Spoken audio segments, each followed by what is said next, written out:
Hi everyone. இந்த வீடியோவில் நம்ம எதை பார்க்க போகிறோம்னா HTML link plus image connectivity எப்படி கொடுக்குறது அப்படிங்கிறத பார்க்கலாம். ஃபஸ்ட்டு லிங்க் எப்படி கொடுக்குறது அப்படிங்கிறத பார்க்கலாம். ஸோ href ஈக்குவல் டு அப்பாஸ்ட்ரஃபிக்குள்ள லிங்க் கொடுக்கணும். ஸோ ஆல்ரெடி நான் கூகுளோட லிங்க்கை வந்து காப்பி பண்ணி வச்சுருந்தேன். ஸோ அதை கொடுத்துக்கோங்க. ப்ளஸ் லிங்க்கை பொறுத்த வரைக்கும் ஃபஸ்ட்டு பேசிக்காக ஃப்ரெண்டில் ஒரு ஆப்ஜெக்ட் தோணும். ஸோ அதுக்கு ஏதாவது ஒன்று நான் டெக்ஸ்ட் கொடுத்துருவேன். ஹேன்னு ஒரு டெக்ஸ்ட் கொடுத்துருவேன். ஸோ இதை க்ளோஸ் பண்ணிடுங்க.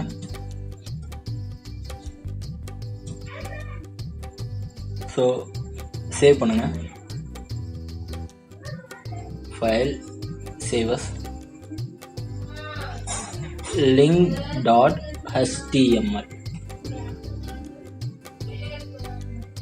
ஆல் ஃபைல்ஸ்னு சேவ் பண்ணிக்கோங்க. டெஸ்க்டாப்பில் சேவ் பண்ணி போட்டிருக்கேன்.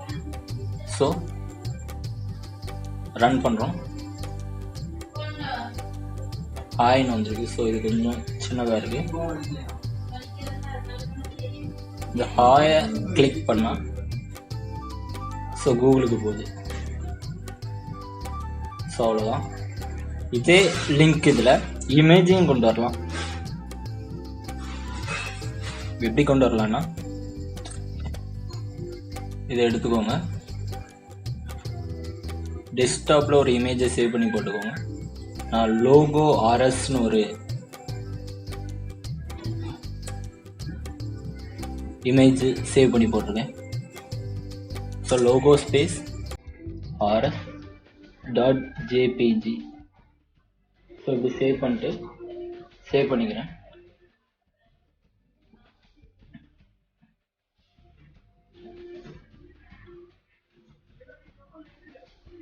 ஸோ இது ஹாயை கிளிக் பண்ணால் ஸோ அந்த இமேஜ் வந்துடுச்சு. இவ்வளோதான். இப்படி தான் என் இமேஜை வந்து லிங்க் கொடுக்கணும்.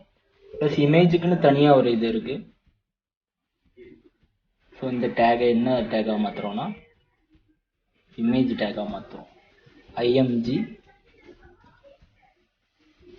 src ஈக்குவல் டு அப்பாஸ்ட்ரஃபிக்குள்ள இமேஜோட நேம்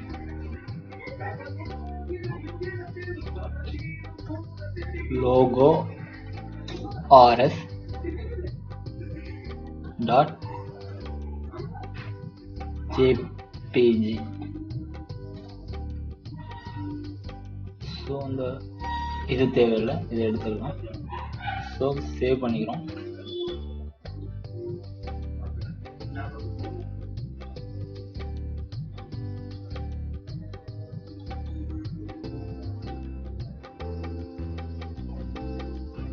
டெஸ்க்டாப்பில் சேவ் பண்ணியிருக்க லிங்க்குன்னு அது டபுள் கிளிக் கொடுத்து போகும்.